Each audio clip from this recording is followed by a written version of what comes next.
নমস্কার। সকল ভক্ত বন্ধুদের সাদর আহ্বান জানাই শ্রীরামকৃষ্ণ পাঠচক্রে।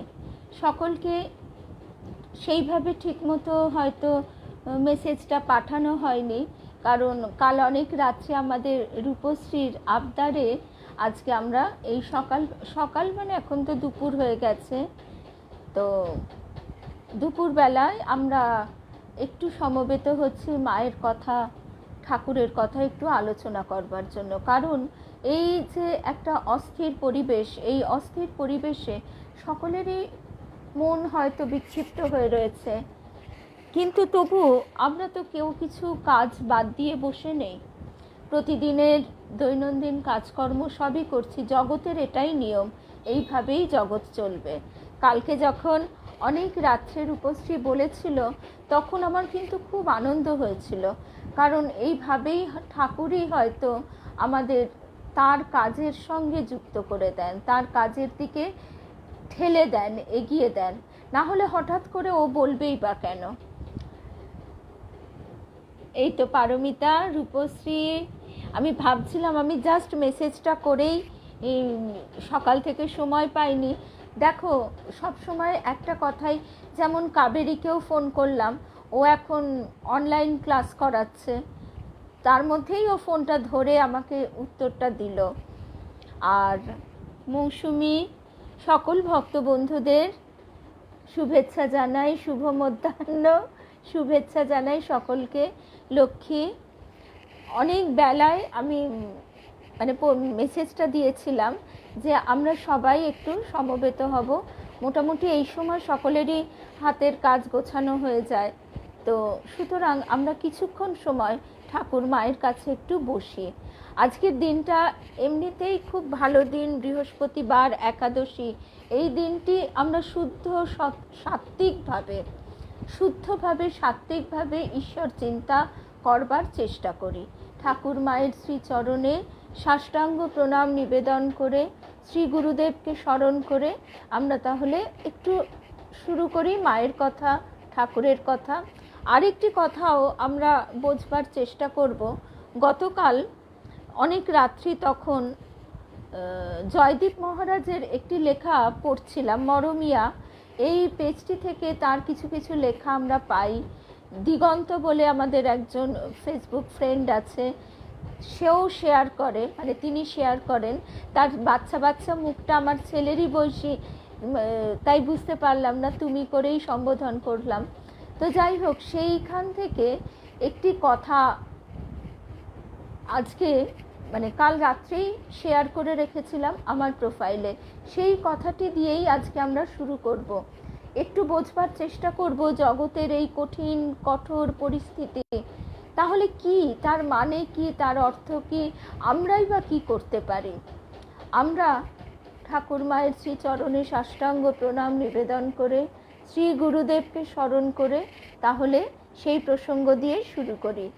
ভারতীদি, আজকে একদম প্রথমেই পেয়ে গেছি শুভ মধ্যাহ্ন মৌসুমি, কেয়া, সকল ভক্ত বন্ধুদের দিশা, শুভ সন্ধ্যা। এই মুখে এসে যায় শুভ সন্ধ্যা। আমরা আজকে সন্ধেবেলা পাঠ স্থগিত রেখে প্রার্থনা রাখব জগতের জন্য, আর আমাদেরই ভাই বোন যাদের মর্মান্তিক কষ্টের মধ্যে দিয়ে এই মুহূর্তগুলো এখন অতিবাহিত হচ্ছে। আজকে রীনাদি, আমাদের পাঠচক্রের যে সকলের প্রিয় দিদি, সেও কিন্তু একটা কঠিন অবস্থা পেরিয়ে এসেছে বলবো না, পেরোচ্ছে। সেই ঘটনাটি যদিও অন্যরকম একটু, তবুও হঠাৎ করে যখন কনিষ্ঠ আত্মজন জামাতা চোখের ওপর হঠাৎ করে দেহ ছেড়ে চলে যায়, তখন মানসিক প্রস্তুতি থাকে না, এবং তাদের ছোট ছোট সন্তান, তাদের মানে তার স্ত্রী, তাদের কন্যা, তাদের যে কী ভয়াবহ মানসিক অবস্থা হয় সেটা তো বলে দেবার অপেক্ষা রাখে না। তবু আজকে রীনাদির একটা অদ্ভুত কথা মনকে ছুঁয়ে গেল। এইভাবেই ঠাকুর মায়ের কাছেও কিন্তু আমরা বারবার দেখেছি মৃত্যু শোক পেয়ে বহু মানুষ ছুটে এসেছে, তখন ঠাকুর তাদের শোনাচ্ছে, জীব সাজো সমরে, অর্থাৎ জগৎ এইভাবেই চলবে, জগৎ এইভাবে, শুভ একাদশী, জগৎ এইভাবেই চলবে। সেই কথাই জয়দীপ মহারাজ বলছেন। জয়দীপ মহারাজের লেখাটি একটু দীর্ঘ, আমরা সেই জন্যে একটু করে বোঝবার চেষ্টা করব। এখানে বলা হচ্ছে যে ভক্ত জিজ্ঞাসা রাখছে, শ্রদ্ধেয় মহারাজ, গীতায় সর্বধর্ম পরিত্যাগ করে একমাত্র ভগবানকেই স্মরণ করার কথা বলেছেন শ্রীকৃষ্ণ। বাস্তবে তো এটা সবাই পারে, তবুও কেন কাজ হচ্ছে না? শরণাগতি সত্যিকারের কি? এটাও একটা জিজ্ঞাসা। সবার ভুলটাই বা কোথায় যদি বলেন?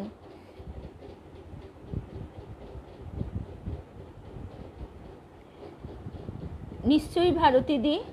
আর ভালোবাসা, দেখো, তার কথা আমরা যতক্ষণ বলতে পারি ততক্ষণই আনন্দ, শান্তি। রবি ঠাকুর বলছেন, আমার মুখের কথা তোমার নাম দিয়ে দাও ধুয়ে। তা এমনি করেই যেন আমরা এগোতে পারি, চলতে পারি। এই জন্য কালকে রাত্রের উপস্থিত যখন মেসেজটা পেলাম, এইটাই পড়ছিলাম, এই লেখাটা একটু করে আমরা তার গভীরে প্রবেশ করবার চেষ্টা করি।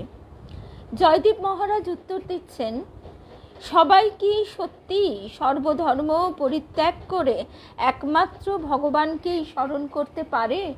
একেবারেই না। আমরা তো কেউ পারি না। এই জায়গা থেকেই স্বামীজি লাটু মহারাজের প্রসঙ্গে বলছেন যে আমাদের তবু বই পড়বার সুযোগ আছে, কিন্তু লেটোর কিছুই নেই। সে তো নিরক্ষর। সেই জন্য তাকে শুধুমাত্র এই ধ্যান জপের মধ্যে দিয়েই এগোতে হচ্ছে।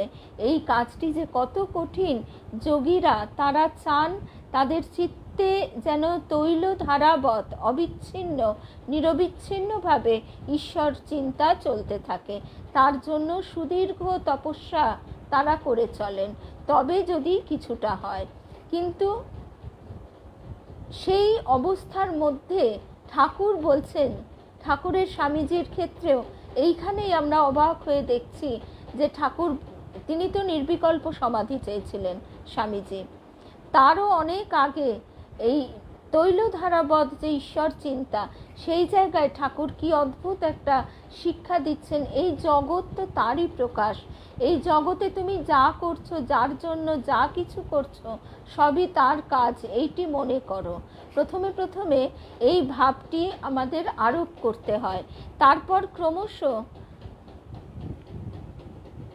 না গো, আজকে আমি অনেক পরে মেসেজটা দিয়েছি, তার কারণ ঠিক বুঝতে পারছিলাম না কখন আমরা সময় করতে পারবো।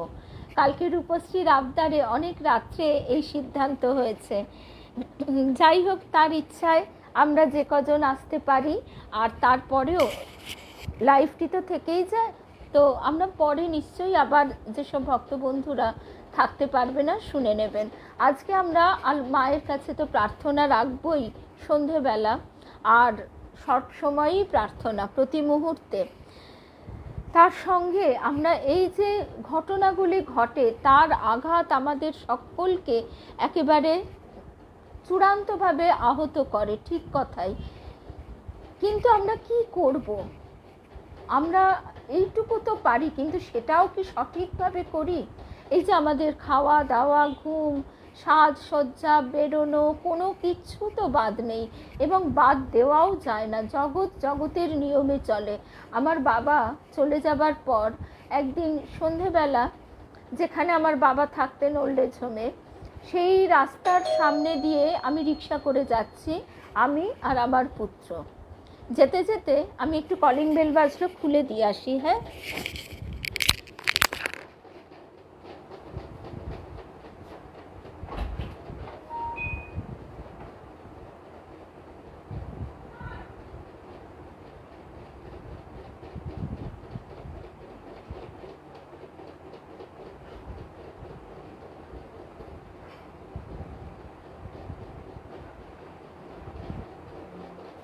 আর পাপও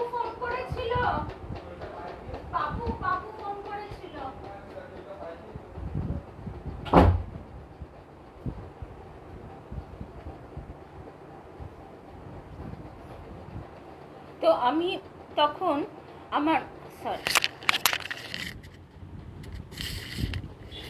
আমার পুত্র আর আমি রিক্সা করে যেতে যেতে বলছি, আমার পুত্রও বলছে, মা দেখো দাদা নেই, তোমার আমার দুঃখ হচ্ছে, কিন্তু আর সব কিছুই যেমন কার চলবার ঠিক তেমনই চলছে, লোকে হাসি গল্প করছে, দোকান বাজার করছে, কোনো কিছুই বাদ পড়েনি। ঠিক তাই রবীন্দ্রনাথও বলছেন যে জগতে কোনো কিছু বাদ পড়ে না, আমাদের ক্ষুদ্র শোক দুঃখ সব আমাদের নিজেদের জগৎকে আলোড়িত করে যায়, কিন্তু জগতের কোনো কিছু কম পড়ে না। পলি, রীতাদি, সকল ভক্ত বন্ধুদের শুভেচ্ছা জানাই। তো সেই জন্য জয়দীপ মহারাজও বলছেন যে আমরা সত্যি কি সব কিছু পরিত্যাগ করে ভগবানকে স্মরণ করতে পারি না। তুমি নিজে পারো, জগৎ আছে, নানা রকম প্রলোভন আছে, ইন্দ্রিয়ের বৃত্তি আছে, কত রকম খবর আসছে টেলিভিশন ইন্টারনেটে, এই সব কিছু ভুলে সত্যিই কি আমরা ভগবানকে স্মরণ করতে পারি? শ্রীকৃষ্ণ যখন অর্জুনকে বললেন সর্বধর্ম ত্যাগ করে একমাত্র ভগবানকে স্মরণ করো, তখন কি অর্জুন কুরুক্ষেত্রের সকল যোদ্ধাকে বলতে আরম্ভ করলেন যে সরল প্রক্রিয়া জেনে গেছি, যুদ্ধ করার প্রয়োজন নেই, সবাই সব কিছু ভুলে গিয়ে কেবল ভগবানকে স্মরণ করো? সবাই মোটেও ভগবানকে স্মরণ করতে পারে না।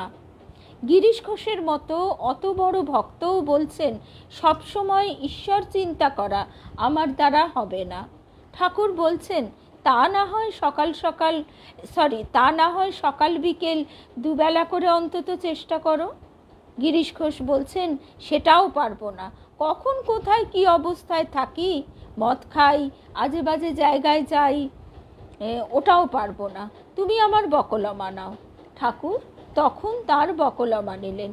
সুতরাং যার প্রাণে ঠাকুর রামকৃষ্ণ রয়েছেন তারই এই হাল। আমাদের মতো সাধারণ মানুষকে বুদ্ধি খাটিয়ে ভগবানের চিন্তা করার কথা ভাবতে হয়। গিরিশ ঘোষের কিন্তু তেমন ছিল না। ঠাকুরের প্রতি তার সহজ ভালোবাসা ছিল, ঠিক যেমন আমাদের সংসারের প্রতি, সন্তানের প্রতি সহজ ভালোবাসা। তাই আমরা সবসময় এইগুলোর কথাই চিন্তা করি। যদি আমাদের গুরুর প্রতি, ঠাকুর মায়ের প্রতি সেই ভালোবাসাটা স্বতঃস্ফূর্তভাবে প্রবাহিত হয়, তখন আর চিন্তা করব বলে করতে হয় না। এটা কিন্তু সত্যি আমরা নিজেরাও বুঝতে পারি। শুভেচ্ছা মৌসুমি, পিয়ালি। আজকে হঠাৎই রূপশ্রীর আবদারে আমরা একটু ঠাকুরের কথা এই রকম সময়ে শুনছি, কারণ ওই যে হরিকথাই কথা আনন্দময়ী মা বলতেন, আর সব বৃথা ব্যথা। আমরা যদি কাউকে ভালোবাসি, কারোর প্রতি বিশেষভাবে যদি সমদর্শী ভালোবাসা তো চট করে আসে না, সবার প্রতি সমান ভালোবাসা, কিন্তু সন্তান বা স্বামী, মা বাবা, ভাই বোন, বন্ধু, কারোর প্রতি তার জন্য প্রার্থনা করা, ঠাকুরের কাছে প্রার্থনা করার কিন্তু একটা বিশেষ সুফল আছে। তাই আজকে আমাদের সকলের একটাই প্রার্থনা মায়ের কাছে, শ্রী শ্রী মায়ের কাছে, যে মাগো তোমার এই জগৎকে তুমিই রক্ষা করো, তুমি রক্ষা করো আর সহ্য শক্তি দাও। ঠাকুর মৃত্যু শোকে জর্জরিত মানুষকে বলছেন জীব সাজু সমরে, অর্থাৎ এই জগৎ এরকমই, এইভাবেই যুদ্ধ করে এগিয়ে চলতে হবে। তবে যে ঠাকুর একথাও বলছেন, হে জীব শরণাগত হও, সেই মাগুর মাছটির মতো, হে জীব শরণাগত হও। শ্রী শ্রী মা বলছেন শরণাগত হলেই তো সব ল্যাটা চুকে যায়। কিন্তু এই শরণাগতির ভাবটা কিভাবে আসে? স্মরণ করতে করতে, দন্তেশ্বয় মফলা র মূর্ধন্য, মানে স্মরণ, তার কথা স্মরণ করতে করতে, তার কথা ভাবতে ভাবতে, চিন্তা করতে করতে, তার প্রতি আমাদের যে ভাবটি জাগে সেইটি হচ্ছে স্মরণ, তালব্যস্বয় র মূর্ধন্য, তার আশ্রয়ে আমরা তখন থাকতে পারি। স্মরণ করতে করতেই শরণাগতি আসে। গিরিশ ঘোষের এই যে সহজ ভালোবাসা ঠাকুরের প্রতি, তাও তিনি বলছেন এত কিছুর মধ্যে যুক্ত হয়ে আছি, সবসময় স্মরণ করা আমার দ্বারা হবে না। সুতরাং এটা আমরা বুঝতে পারছি সুতরাং এটুকু আমরা বুঝতে পারছি যে গিরিশ ঘোষই যদি এই কথা বলেন, তাহলে আমাদের সকল কারুর পক্ষেই সবসময় ভগবানের চিন্তা করা সম্ভব হয় না। এই যে নারদ, এত যার গর্ব ছিল, সেও যে দুধের বাটি নিয়ে চারদিক ঘুরপাক খেতে গেল রাজসভার, সঙ্গে সঙ্গে ওই দুধ চলকাবে না ওই দিকে মন দিতে গিয়ে তার নারায়ণের কথা একবারও স্মরণে এলো না। ধরো এবার জয়দীপ মহারাজের কথাতে আমরা আসি। পল্লবী, শুভেচ্ছা, একদম সংযুক্তা। ধরো যে কজন জয়দীপ মহারাজ বলছেন সর্বধর্ম পরিত্যাগ করে একমাত্র ভগবানকেই স্মরণ করতে পারে, তার মধ্যে ধরে নিচ্ছি তুমি আমি আছি। বলছেন জয়দীপ মহারাজ, তোমার আমার ভগবান আলাদা আমাদের ধারণা অনুযায়ী। এবার আমি যদি বলতে শুরু করি আমার ভগবান তোমার ভগবানের চেয়ে শ্রেষ্ঠ, তোমার ভগবান নিকৃষ্ট, আমার ভগবান কৈলাসে একা একা ধ্যান করেন, তোমার ভগবান বৃন্দাবনে পরস্ত্রীদের সাথে ঘুরে বেড়ায়, ইত্যাদি ইত্যাদি ইত্যাদি, এইভাবে যে ধর্মে ধর্মে দেশ বিদ্বেষ হানাহানি, ঠাকুর বারবার প্রতিটি ধর্মপথ দেখিয়ে দিলেন, যে পথ দিয়েই তুমি যাও না কেন সেই একই জায়গায় পৌঁছবে। এই সহজ কথাটা আমাদের কিছুতেই মনের ভিতরে ঢুকতে চায় না। তবু তার কৃপায় কিছু মানুষ আস্তে আস্তে এই আলোতে আলোকিত হচ্ছে বইকি। এমনকি একথাও বলছে আমার গডকেই মানতে হবে, নইলে কচুকাটা করে দেব। লোকে আমাকে বুঝিয়েছে যে অন্যান্য ভগবানকে ভালোবাসা লোকগুলিকে, মানে অন্য ভগবানকে যদি ভালোবাসে, তাহলে আমি যদি তাদের কচুকাটা করতে পারি, তাহলে আমি ভালো ভক্ত হব, স্বর্গে আমার জন্যে অনেক পুরস্কারের ব্যবস্থা থাকবে।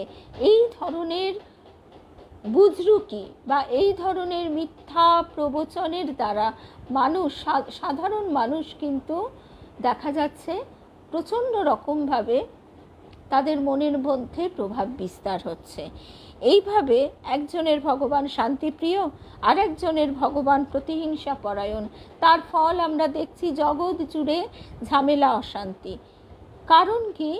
শুভ সকাল স্বপ্নাদি, শুভেচ্ছা জেনগো। আজকে হঠাৎ করেই আমরা সকালবেলায় সমবেত হলাম। প্রত্যেকে এই কথাটাই হচ্ছে মূল কথা। আমরা যখন দেবযান শুনছিলাম, এই কথাটার মধ্যে দিয়ে আমরা গেছি বিবর্তনবাদ, ক্রমবিকাশ। আমাদের বুদ্ধিরও যেমন ক্রমবিকাশ হয়, তেমনি আধ্যাত্মিকতা হচ্ছে শেষ কথা, বৌদ্ধিক বিকাশ। আমরা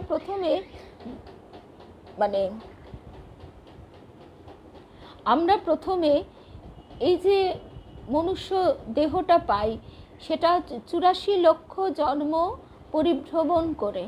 মনুষ্য দেহটা পাবার পরেও আমাদের 4 লক্ষ জন্ম পরিভ্রমণ করতে হয়। আমরা নিজেরাই বহু ক্ষেত্রে দেখতে পাই যে তার দেহটাই শুধু মনুষ্য আকৃতি, কিন্তু তার চেতনার বিকাশ এতটুকু ঘটেনি।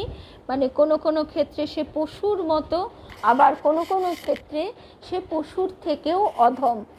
কারণ পশুর থেকেও অধম এই কারণেই ঈশ্বর তাকে এমন একটা শক্তি দিয়েছেন যে মনুষ্য দেহ লাভের পর সে বিবর্তনবাদের মধ্যে দিয়ে এই প্রকৃতিকে অতিক্রম করতে পারে। পশু কি? পশু সে তার প্রকৃতির দ্বারা সীমাবদ্ধ। ঠাকুর বলছেন মানুষ কি কম গা, সে অনন্তকে চিন্তা করতে পারে। এবার আমরা যদি অনন্তকে চিন্তা নাও করি, তাহলেও কিন্তু আমাদের প্রতিদিনের জীবনে কোনো অসুবিধা হয় না। পশুদের খাওয়া পড়ার তো তাদের ব্যাপার নেই, খাওয়া, বেঁচে থাকা, বংশবিস্তার, মারপিট করা, নিজেকে রক্ষা করা, এইগুলি যেরকম, মানুষও ঠিক সেই একইভাবে এগোতে এগোতে হঠাৎ তার ভিতরে সেই মস্তিষ্কের যে স্ফুরণ ঘটছে, তার চিন্তা শক্তির স্ফুরণ ঘটছে, তার থেকেই সে ক্রমশ তার যে বৃত্তি, সীমাবদ্ধতা, তাকে সে অতিক্রম করতে পারছে। এটাই হচ্ছে বিবর্তনবাদ। সময়ে সব কিছু হবে। মানুষের অন্তরে জয়দীপ মহারাজ বলছেন, যখন জিজ্ঞাসা জাগে, যখন জীবনে আত্মিক সংকট আসে, তখন তার মনে প্রশ্ন জাগে, এই জীবন নিয়ে কি করছি? এটাই কি আমি চেয়েছি? জীবনের সত্য কি? আমি কে? আমি কোথা থেকে এসেছি? কোথায় যাচ্ছি? যখন তার মধ্যে এই ধরনের জিজ্ঞাসা জাগতে শুরু করে, তখনই সে আধ্যাত্মিক পথে প্রবেশ করে। এই জিজ্ঞাসা না থাকলে কিছুমাত্র অসুবিধা হয় না, কিন্তু মানুষের ভিতরে এই জিজ্ঞাসা জাগবেই, সেইভাবেই সৃষ্টি হয়েছে। যখন জাগবে, যেদিন জাগবে, সেই দিন থেকে তার আধ্যাত্মিক পথ চলা শুরু হবে। তখন থেকেই তার স্মরণ, মনন, সঙ্গ, সান্নিধ্য, সাধনা শুরু হয়ে যায়। তাই সকলে অন্য সব কিছু ভুলে একই ভগবানকে একভাবে স্মরণ করবে, এমন অবাস্তব ঘটনা কখনো ঘটবে না। সবাই সব কিছু ভুলে শুধু তাকেই স্মরণ করবে, এমন অবাস্তব ঘটনা কখনোই ঘটবে না। তাহলে তো সৃষ্টি থেমে যাবে। ঠাকুর বলছেন যে তিনি খেলতে ভালোবাসেন, তিনি চান না যে খেলা থেমে যায়। সেই জন্যই যুগে যুগে এই কালো চক্র প্রবাহিত হচ্ছে। আমরা অসীম কালো সাগরে ভেসে চলেছি, কিন্তু ভাসতে ভাসতে এলো পাথারে না ভেসে যখন আমাদের মধ্যে এই তৃষ্ণা জাগছে, তখন সেই রকম যোগ ঘটছে, সংযোগ ঘটছে, এবং আমরা একটা নির্দিষ্ট প্রবাহে, তখন নির্দিষ্ট পথে ভেসে চলছি। শরণাগতি সত্যিকারের কি? এই আরেকটি প্রশ্ন ছিল।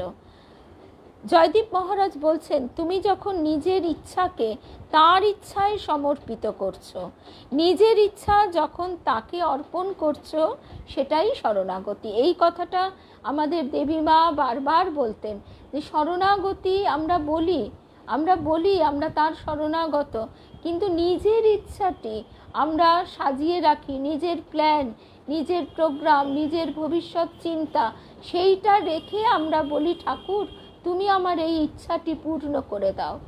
কিন্তু যখন নিজের ইচ্ছা বলতে কিছুই থাকবে না, তিনি যেমন চালাবেন, আমি শুধু যেন তার উপযুক্ত যন্ত্র হতে পারি, এই বোধটি যখন আমাদের ভিতরে জাগ্রত হবে, তখন আমরা সত্যিই শরণাগতির পথে কিছুমাত্র হাঁটতে শুরু করছি। শরণাগতি একটি তপস্যা, সহজ কথা নয়। সেই জন্য আমরা নিজেদের শরণাগত ভক্ত বললেই সেটা হয়ে যায় না। রামপ্রসাদের গানে আছে, মায়ের পায়ের জবা হয়ে ওঠে না ফুটে মন, মনে কি হয়? বাসনা ওঠে, বলছেন জয়দীপ মহারাজ।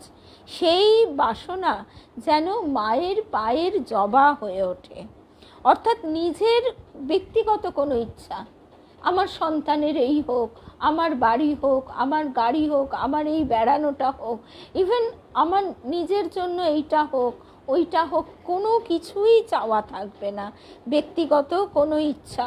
দেবীমা এই জায়গা থেকেই বলতেন, তখন বুঝতে পারতাম না যে আমার দেহটা আমার হয়েও আমার নয়, অর্থাৎ দেহটাকে কি করে আমার বলবো, এটা তো তারই যন্ত্র। কোনো তানপুরা যদি বলে, দেখো দেখো আমি কি সুন্দর বাজছি, সেটা যেমন একটা হাস্যকর কথা হয়, ঠিক তেমনি আমাদের ভিতরেও অহমিকা আমাদের এই রকমই হাস্যকর অবস্থায় রেখেছে। এই বিকারটাই নিয়ে আমরা চলছি, এবং বিকারের ঘোরে ভাবছি এটাই ঠিক, যেন ভগবানের ইচ্ছাই সর্বাত্মক হয়, যেন ভগবানের ইচ্ছাকে 100% গ্রহণ করতে পারি। এটাও শুধু মুখে বললে হয় না, এর জন্য দীর্ঘ অনুশীলন প্রয়োজন। এই কথাটাই আমাদের বারবার বুঝতে হবে। অনুশীলন, স্মরণ, মনন, সাধুসঙ্গ, সৎসঙ্গের দ্বারা শুরু হয়। তার কথা শ্রবণ করছো, তাকে দর্শন করছো, স্পর্শন করছো, এবং এই করতে করতে স্মরণ মনন করছো। এই যে আমাদের নিত্য পূজা ইত্যাদি, অর্থাৎ সেই সময়টা আমরা তার চিন্তা করছি, কিন্তু বহু ক্ষেত্রে দেখা যায় কেউ রাগ করতে করতে, বিরক্ত হতে হতে যেন একটা সংসারের কাজ ঝটপট করে সেরে ফেললো। সেটা কিন্তু তার সঙ্গে যুক্ত হওয়া নয়। অনেক সময় আমরা নিজেরা করে উঠতে পারছি না, আমার সহকারীকে বললাম তুমি আমার এই আজকের পুজোটা করে রাখো, আজকের, কিন্তু তার মানে কি সেটার সঙ্গে সেটা একটা সংসারের কাজ হিসেবে আমরা দেখছি। সেখানে আমার নিজের আত্মিক যোগাযোগ, তার সঙ্গে যোগসূত্র কি স্থাপন হলো? তখন দেখা যাচ্ছে যে আমি অন্য কোনো কাজে ব্যস্ত থাকছি। সেই জন্য আমাদের যে আনুষ্ঠানিক ক্রিয়াকর্ম পূজার জন্য করা হয়, সেটি এই কারণেই যাতে আমরা স্থূলভাবে ক্রমশ সূক্ষ্ম দিকে মনটিকে নিয়ে যেতে পারি। আমি তার চরণে জবা ফুলটি নিবেদন করে বলছি যে আমার মনটি যেন তোমার পায়ের এই জবা ফুলটি হয়ে ওঠে। এবার আমি যদি হাতে জবা ফুল না পাই, আমি মনে মনে মনোজবাকে, মনোপুষ্পকে তার চরণে ভক্তি চন্দন মাখিয়ে নিবেদন করবার চেষ্টা করতে পারি। এইভাবে মনকেই আমরা যত সূক্ষ্ম পরিশীলিত করতে থাকব, দীর্ঘ অনুশীলনের মাধ্যমে ক্রমশ মনেই পরিস্ফুট হবে এই ধারণা, বোধ, জগৎ সম্পর্কে, আত্মানং বৃদ্ধি, নিজেকে জানো, এই সমস্ত ধারণাগুলি ক্রমশ আমাদের এই সূক্ষ্ম মনেই ছাপ ফেলবে। তারপরে মহারাজজি বলছেন,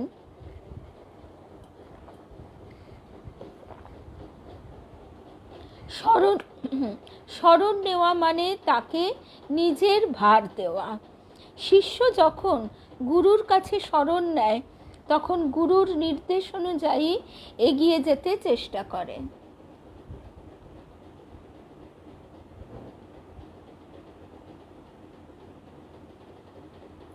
সেটাই তো মৌসুমি যে কথা বলছে। শুভ দুপুর নিবেদিতা। আজকে হঠাৎই আমরা রূপশ্রীর আবদারে সমবেত হয়েছি। এই সময়টা সকলেই ব্যস্ত থাকলেও হয়তো একটু হাতের কাজটা মানে গুছিয়ে নেওয়া যায়, গুটিয়ে বা গুছিয়ে নেওয়া যায়। আচ্ছা, এই যে কথায় আমরা ছিলাম, নিবেদিতা, এই মৌসুমি বলছে যে প্রার্থনা তার দিকে যাওয়া মানেই তো মোড় ঘোরানো, মোড় ফেরানো, ঠাকুর যেটা বলছেন। তবে কি এই যে প্রিয়জন, আমার প্রিয়জন, সেটাও তো আত্মকেন্দ্রিক। তবে এই গণ্ডিটা আমরা ভাঙতে তো পারি না, বলে তো লাভ নেই। সেইখানেই তো মা আমাদের গণ্ডি ভাঙা মা। আমরা আমাদের প্রিয়জন বলতে একটা গণ্ডির মধ্যে আত্মেন্দ্রিয় প্রীতি ইচ্ছা, আমার বন্ধু বান্ধব ভালো থাক। কিন্তু আজ যখন আমরা জগতের জন্য প্রার্থনা করব, আজ যখন আমরা সেই সব মানুষগুলো যারা গৃহহারা হয়েছে কদিন আগে, সেই সব মানুষগুলো যাদের আমরা চিনি না, জানি না, সেই মানুষগুলো যে তাদের যে হাহাকার, তাদের জন্য প্রার্থনা করব, সেই প্রার্থনা তখন জগতের জন্য যে প্রার্থনা, তখন সেটা আস্তে আস্তে স্বার্থপরতা, আত্মকেন্দ্রিকতা থেকে বেরোতে শুরু করবে। এই আত্মকেন্দ্রিকতা থেকে, স্বার্থপরতা থেকে ক্ষুদ্র আমি, রবীন্দ্রনাথ একেই বলছেন ক্ষুদ্র আমি, ঠাকুর বলছেন কাঁচা আমি, এর থেকে আমরা যত বেরোতে পারবো ততই আমরা ঈশ্বর অনুভবের দিকে এগিয়ে যেতে পারবো। তারপরে যে কথায় আমরা ছিলাম, তা হ্যাঁ, ধ্রুপদী সঙ্গীতের জগতেও আছে গুরুর কাছে নাড়া বাঁধতে হয়। অর্থাৎ গুরুর সান্নিধ্যে তার কাছে থেকে তিনি বলে দেবেন আমি কি করব বা কি করব না, এটাই শরণ নেওয়া। দৈনন্দিন জীবনের অভ্যাসের মধ্যে এই মনোভাব আনতে চেষ্টা করা, আমরা সঙ্গীতের ক্ষেত্রে ওই গুরুর কাছে নাড়া বাঁধা এর মধ্যে দিয়ে কিছুটা বুঝতে পারি। কোনো বড় কাজ করতে যাওয়ার আগে মনে মনে স্মরণ করে বলছো, ঠাকুর তুমি দেখো, তোমার যা ইচ্ছা তাই হোক। কোনো বড় জায়গায় ইনভেস্ট করতে যাচ্ছ টাকা, নতুন ব্যবসা শুরু করছো, সন্তানকে প্রথম স্কুলে পাঠানোর সময়, জীবনে নতুন কিছু সূচনা হওয়ার আগে তার ভালো মন্দ ঈশ্বর, ভগবান, ইষ্ট বা গুরুর ওপর অর্পণ করছো। এই হচ্ছে শরণ নেওয়া। এখানেই প্রাসঙ্গিক গীতার উপদেশ, কর্মে তোমার অধিকার, কর্মের ফলে তোমার হাত নেই, কর্মফল তাকে অর্পণ করো। রূপা,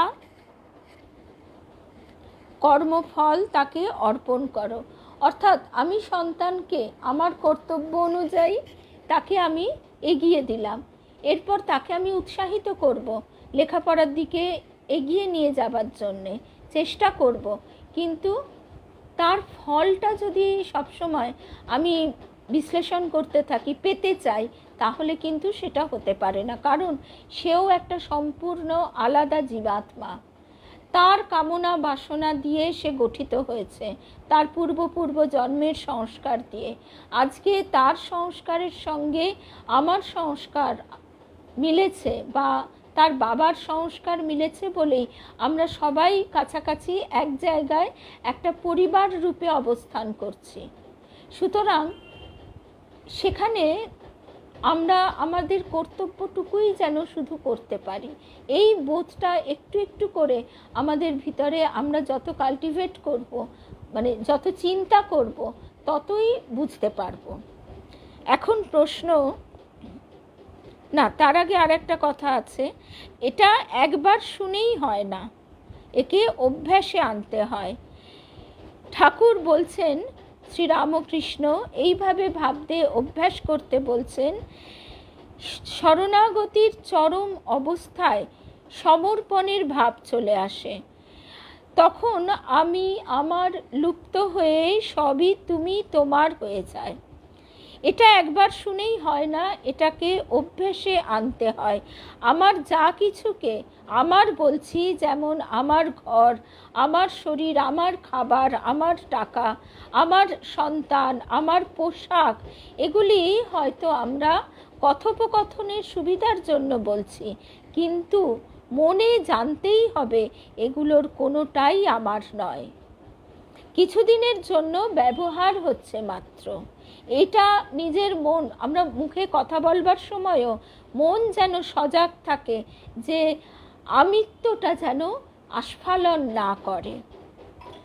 জীবন আসলে কর্মভূমি বা সাধনভূমি, এই ভাব যখন পাকা হয় তখন নাম রূপ উপাধিকে কেন্দ্র করে যে অহংয়ের অলীক কাঠামো তৈরি হয়েছে, কথাগুলি খুব ভালো করে বোঝবার, যে জীবন আসলে কর্মভূমি বা সাধনভূমি, এখানে আমরা কর্ম করতে এসেছি, তাই তার এই যে একটা আমাদের নাম, আমাদের রূপ, এসব কিন্তু ক্ষণস্থায়ী। আমরা ভাবছি বটে 70-80 বছর বাঁচা অনেক দিন, আসলে তো অনন্ত সময়ের হিসেবে কিছুই নয়। তাই এই ক্ষণস্থায়ী যে একটা রূপ, এটি মুহূর্তে রূপান্তরিত হয়ে যাবে, এই ভাবটা আমাদের নিজেদের মনকেই বারে বারে বুঝিয়ে বুঝিয়ে দৃঢ় করা। এবং তখন কি হবে, এই নাম রূপ উপাধিকে কেন্দ্র করে অহংয়ের অলীক কাঠামো তৈরি হয়েছে, সেটা ধীরে ধীরে তুমিতে লয় হয়ে যাবে। তাকে, এই তুমিকে আমরা ঈশ্বর, ভগবান, ইষ্ট, গুরু, আত্মতত্ত্ব যাই বলি না কেন, যখন আমি হারিয়ে যায় তখন পূর্ণ সজাগ সচেতন জ্ঞানের উদয় হয়। এখানে পূর্ণতার আভাস শুরু হচ্ছে। এটা একদম প্রত্যক্ষ অনুভূতি, এটা শুনে নয়, চিন্তা করতে করতে ধ্যানের মধ্যে দিয়ে নিবিড়ভাবে উপলব্ধি করা যায়। কিন্তু সেই উপলব্ধিটা যাতে স্থায়ী হয়, তারই জন্য তপস্যা বা অনুশীলনের প্রয়োজন। এখন প্রশ্ন, আমরা প্রথমেই যে কটি প্রশ্ন নিয়ে শুরু করেছিলাম, সেই প্রশ্নের একটি অংশ হচ্ছে সবার ভুল কোথায়। জয়দীপ মহারাজ উত্তর দিচ্ছেন, আমি কোথাও ভুল দেখতে পাচ্ছি না। জগৎ তোমার আমার ইচ্ছাতে চলবে না, জগৎ চলবে ঈশ্বরের ইচ্ছাতে। ভুল ঠিক নির্ধারণ করবার আমরা কে?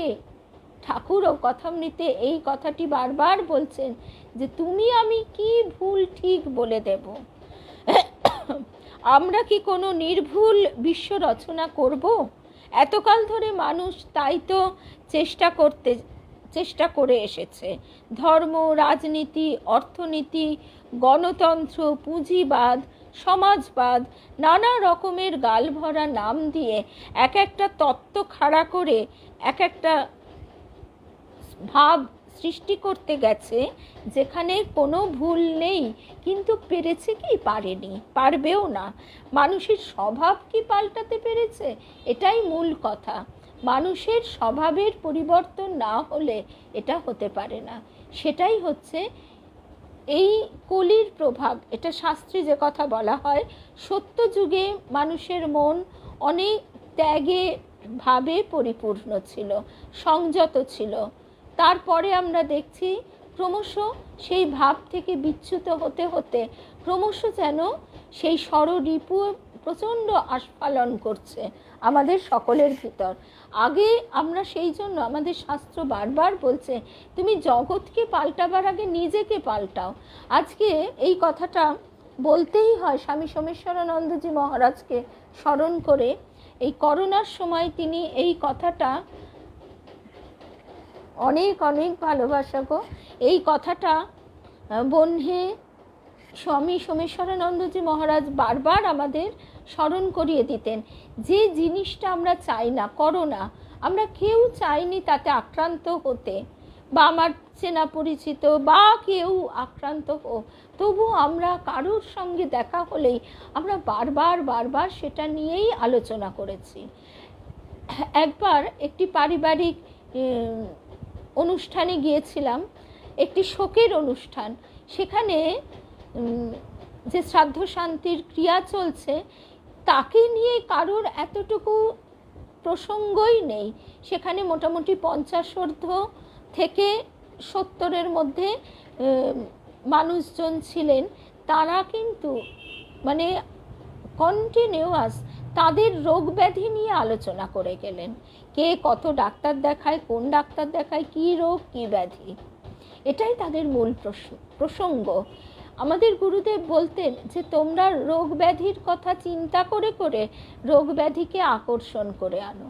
এটা যে কত বড় কথা আমরা বুঝতে পারি না। স্বামীজি বলছেন তুমি যে চিন্তা করবে সেই চিন্তা তরঙ্গ ঠিক সেই ভাবকেই আকর্ষণ করে আনবে।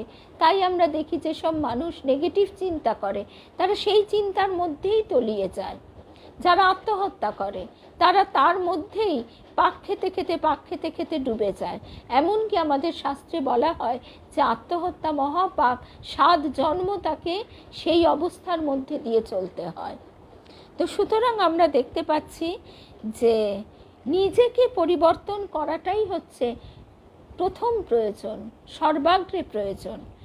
আমরা বারে বারে যে দুর্ঘটনাগুলি ঘটে গেছে সেইগুলির কথা চিন্তা করে আমরা কি তার মীমাংসা করতে পারছি না?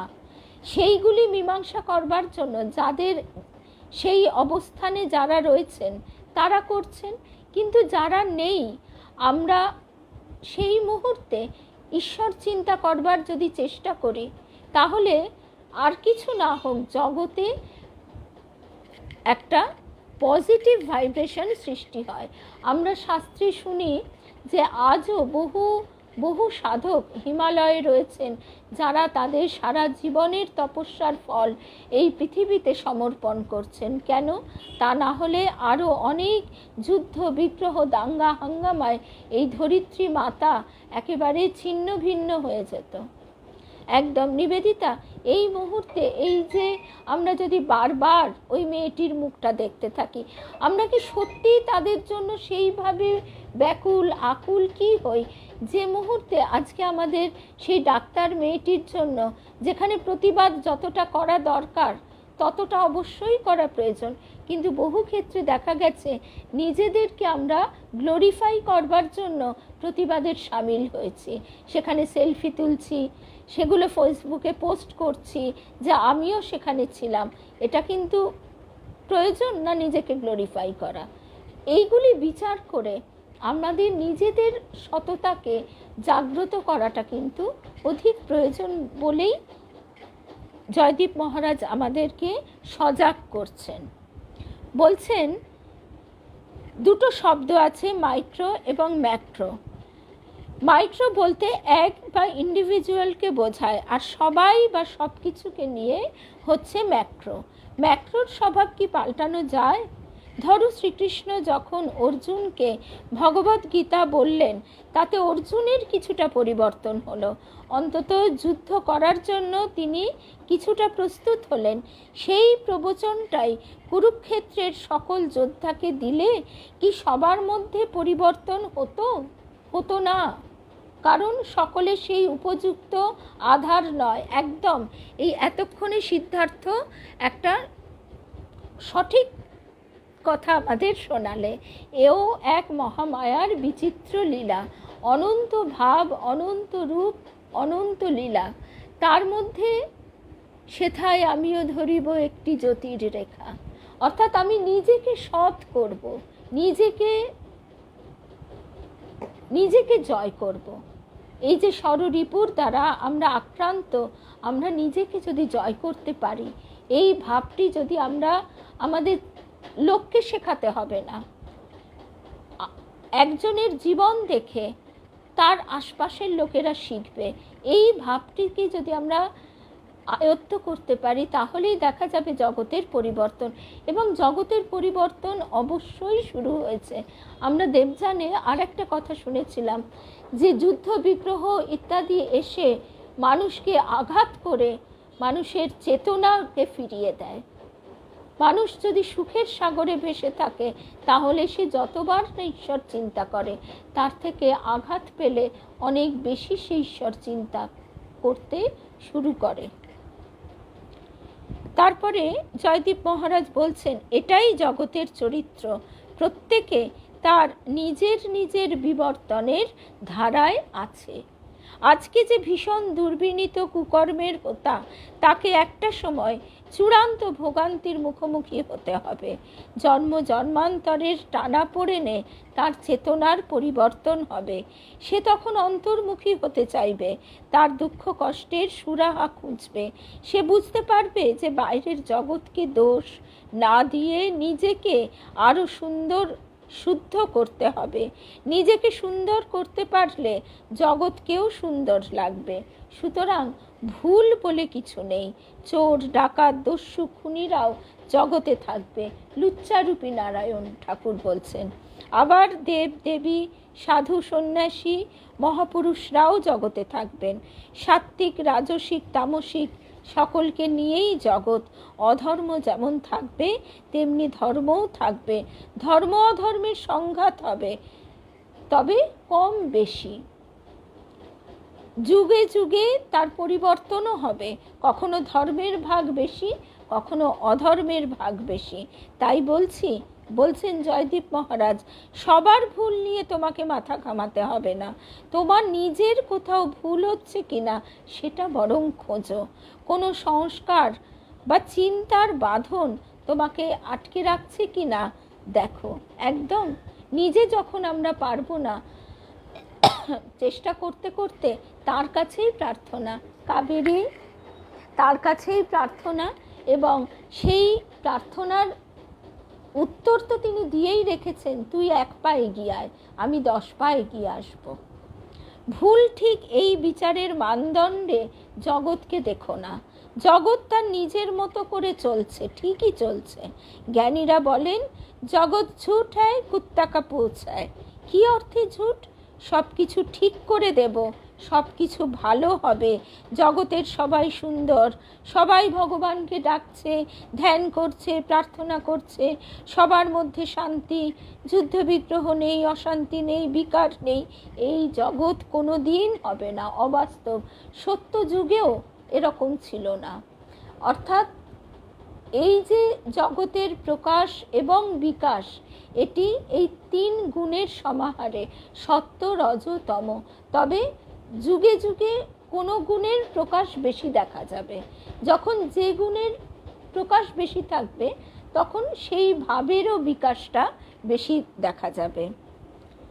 এটা তোমার কার্ল মার্কসের কোনো অনুগামীর অভিপ্রায় হতে পারে, কিন্তু ঈশ্বরের বা মহামায়ার অভিপ্রায় নয়। অতএব জগৎ নিয়ে মাথা ঘামিও না। স্বামীজি বলছেন যে তুই জগতের সেবা করতে করতে জগতের কিছু হবে না, সে তার নিয়মে চলবে, কুকুরের বাঁকা লেজ সোজা করবার মতো কিছুই হবে না, কিন্তু তুই নিজে ঠিক হয়ে যাবি। যার জগৎ তিনিই দেখছেন, তার উপর 100% আস্থা রেখে তুমি বরং নিজেকে দেখো, তোমার মধ্যে ঈশ্বর নির্ভরতা আসছে কিনা, জগৎ কর্ত্রীর কোলে নিশ্চিন্ত থাকতে পারছো কিনা দেখো। অতএব স্মরণ মনন থেকে শরণাগতি এবং শেষে সমর্পণ। যে পথেই এগোক না কেন, শেষ পথ বা রাজপথে হচ্ছে শরণাগতি। এটাই রাজপথ, এটাই সেই যে পথ দিয়েই যায় না কেন, মূল গিয়ে ওই বড় রাস্তায় আমাদের উঠতেই হবে। পরিবর্তন করে ধীরে ধীরে প্রেমের গভীরে, ধ্যানের গভীরে, জ্ঞানের গভীরে, ভক্তির গভীরে বিরাটের সাথে লয় করিয়ে দেওয়া, এটাই পথ।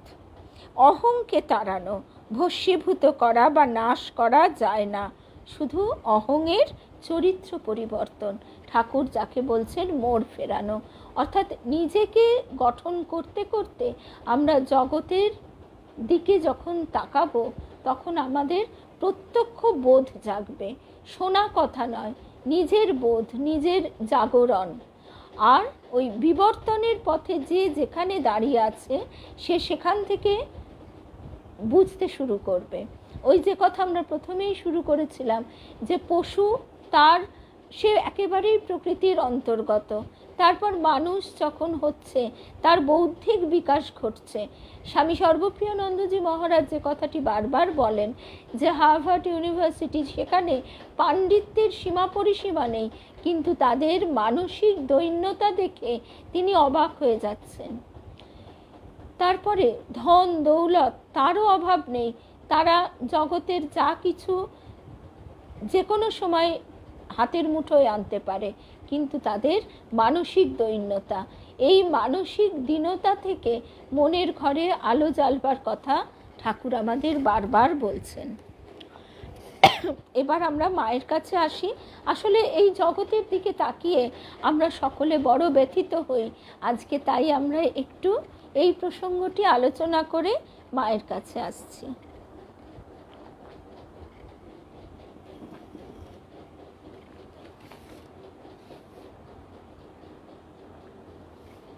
ইন্দুবালার বিদুষী দুহিতা অভয়া দাশগুপ্ত স্মৃতিচারণ প্রসঙ্গে বলছেন, প্রথম দিনের প্রথম দর্শনেই ইন্দুবালা মায়ের কণ্ঠের অভয় আশ্বাস বাণী শুধু শুনলেন না, এমন কিছুও সেদিন পেলেন যা জীবনের পরম সম্পদ হয়ে রইল।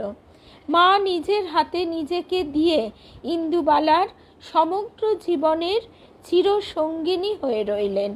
দুঃখিনী ইন্দুবালা আজ পরম ধনে ধনী, সে ধন অবিনশ্বর।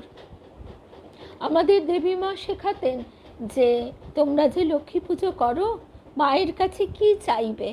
তা আমরা বলতাম যে সবাই যেন ভালো থাকে, সবার যেন খেয়ে পরে শান্তিতে থাকতে পারে। মা হেসে উত্তর দিতেন, মায়ের কাছে চাইবে আমাকে শ্রী রামকৃষ্ণ ধনে ধনী করো। মা লক্ষ্মীর কাছে চাইবে আমাকে শ্রী রামকৃষ্ণ ধনে ধনী করো মা। ইন্দুবালাও সেই রকম পেয়েছেন এমন পরম ধন যা অবিনশ্বর। অনেক ভালোবাসার রূপশ্রী সোমা। অবশ্য সেই মুহূর্তে ইন্দুবালার সেটি অনুধাবন করবার মতো অবস্থা ছিল কিনা তা আমাদের জানা নেই। পরমা শান্তি এখনো নয়, বুঝি সেই পথের যাত্রায় এটি হচ্ছে দ্বিতীয় মোড়। অর্থাৎ আমাদের মানে পথ চলা শুরু করলে তখন আমরা একটা একটা করে হার্ডল পেরোতে পারি, একটা একটা করে মোড় আমরা ফিরি, ক্রমশ ক্রমশ আমাদের রূপান্তর ঘটে।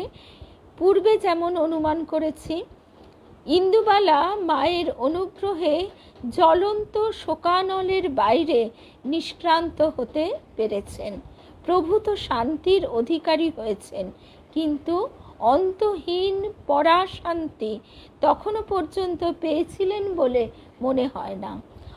ঠিক আজকে রীনা দাশগুপ্তা আমাদের এই কথাই বলেছে, যে রীনাদি একটা কমেন্টে লিখেছে যে এক ভয়ঙ্কর কঠিন পরিস্থিতি ওভারকাম করবার চেষ্টা করছে পুরো পরিবারের সবাই।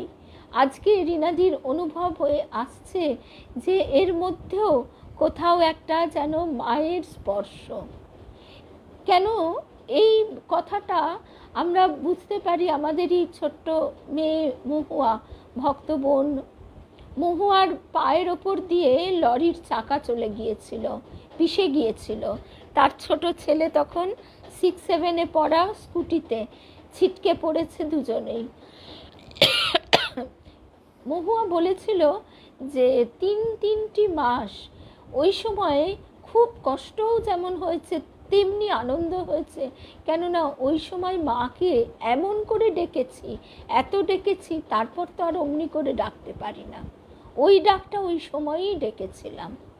সুতরাং আজকে রীনাদির কথাটাও আমরা অনুভব করতে পারছি যে প্রবল যন্ত্রণায় বুঝি আমাদের আরতি আরও বেশি হয়, জগৎ বুঝি আমাদের সেই জন্যই নানাভাবে আঘাত দিয়ে তার দিকে মুখটা ফিরিয়ে নেয়।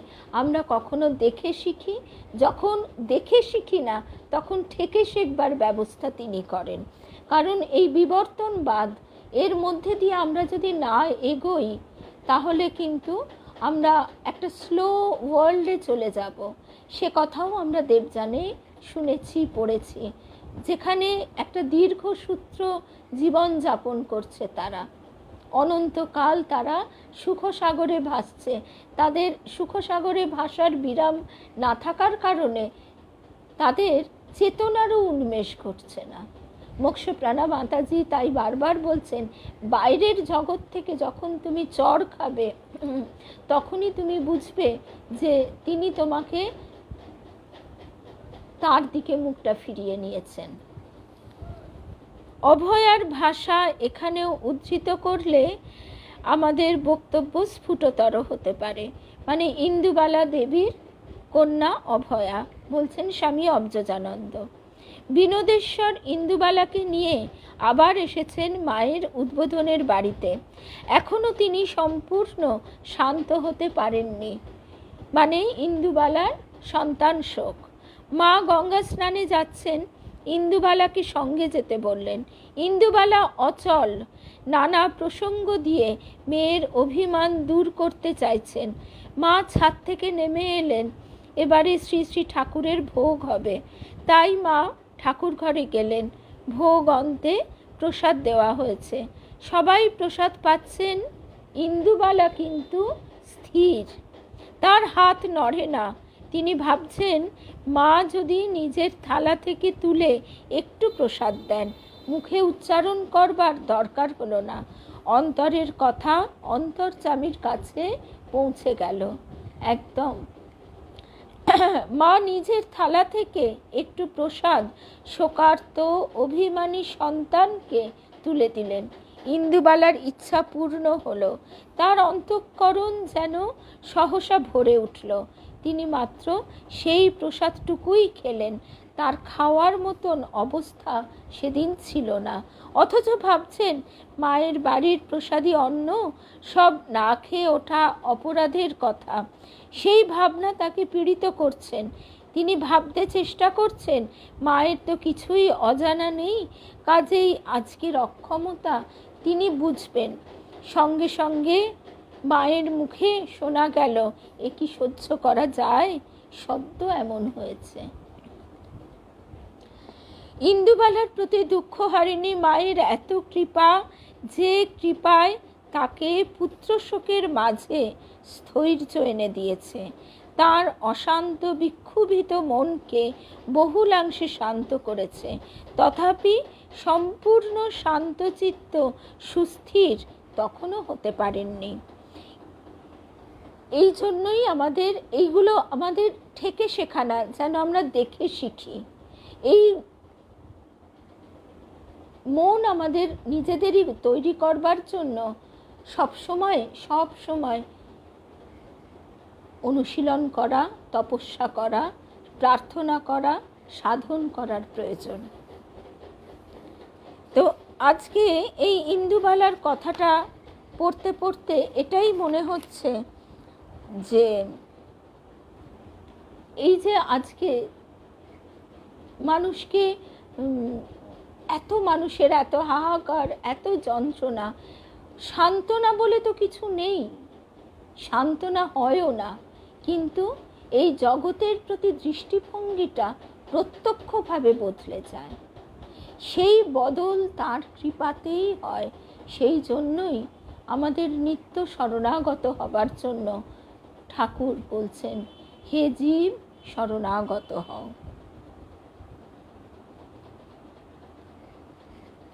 এই সারদা ইন্দুবালার অন্তরকে ভরপুর করে রেখেছিলেন বলেই বাইরের জগতের মলিনতা বাইরেই থাকত, তার মনে দাগ কাটতে পারেনি। জীবনের শেষ দিন পর্যন্ত তার মধুর কণ্ঠে এই গানটি বিশেষ করে শোনা যেত, রবীন্দ্রনাথের এই গানটি, করুণা তোমার কোন পথ দিয়ে কোথা নিয়ে যায় কাহারে, সহসা দেখিনু নয়ন মেলিয়ে এনেছ তোমারই দুয়ারে। আজকে রিনাদি এই মুহূর্তে নেই, কিন্তু আজকে বারবার রিনাদির ওই কমেন্টটার পড়ে যে কথা মনে হয়েছিল, আজকে মা বুঝি সেই জায়গাটি আমাদের শোনবার জন্য পাতাটি খুলে দিয়েছেন। অপরদিকে বিনোদেশ্বরের কণ্ঠে শোনা যেত তাঁরই স্বরচিত গান, মায়ের শ্রীপদ ভুলো না ভুলো না, ওরে মূঢ় মন পেয়ে এ রতন, হেলায় খেলায় ছেড়ো না ছেড়ো না। জানো কি মন মায়ের করুণা, পঙ্গু লঙ্ঘে গিরি পেয়ে কৃপা কণা, তাহারই ইচ্ছায় মুখ বেদ গায়, ব্রহ্ম জ্ঞান পায় আশ্রিত যে জনা। বিনোদেশ্বর ইন্দুবালার জীবন পর্যালোচনা করলে অনুভব করা যায় এরা শ্রী শ্রী মায়ের কৃপাধন্য সন্তান। শ্রী শ্রী মা শারদার কৃপাতেই তাদের সুদীর্ঘ সংগ্রামবহুল জীবন যেন এক সুর এক ছন্দে প্রবাহিত হয়। সে সুর সে ছন্দের নাম শ্রী রামকৃষ্ণ শারদা। শ্রী শ্রী মা শারদার কৃপা দৃষ্টিতে তাদের জীবন সার্থকতা পায়। প্রতিদিনের প্রতি মুহূর্তের সাহচর্যের মধ্যে দিয়ে বিনোদেশ্বর ইন্দুবালা শ্রী শ্রী মায়ের কোলে চির আশ্রয় লাভ করেন। ইন্দ্রাদি সম্পদ সুখ তুচ্ছ হয় যে ভাবে মায়, সদানন্দ সুখে ভাসে শ্যামা যদি ফিরে যায়। মায়ের কাছে তাই আমাদের নিরন্তর প্রার্থনা, মা এই জগৎকে শান্তি দাও, জগৎকে সুস্থ করো, আমাদের সুবুদ্ধি দাও, আমরা যেন রিপুর দ্বারা তাড়িত না হয়ে তোমার চরণের উপযুক্ত জবা ফুলটি হয়ে ফুটে উঠতে পারি। মায়ের পায়ের জবা হয়ে ওঠ না ফুটে মন। মা ঠাকুরের কাছে, মায়ের কাছে আমাদের এইটি প্রার্থনা। জয় রামকৃষ্ণ, জয় রামকৃষ্ণ। আজকে রূপশ্রীর জন্য আমরা অনেকটা সময়ে ঠাকুরের কথা, মায়ের কথা এবং জয়দীপ মহারাজের বলা এই জগতের প্রসঙ্গ নিয়ে কিছুটা সময় কাটাতে পারলাম রূপশ্রীরই কথায়। আর অবশ্যই আমাদের সকলের প্রার্থনা থাকবে জগতের জন্য। জয় মা, জয় রামকৃষ্ণ।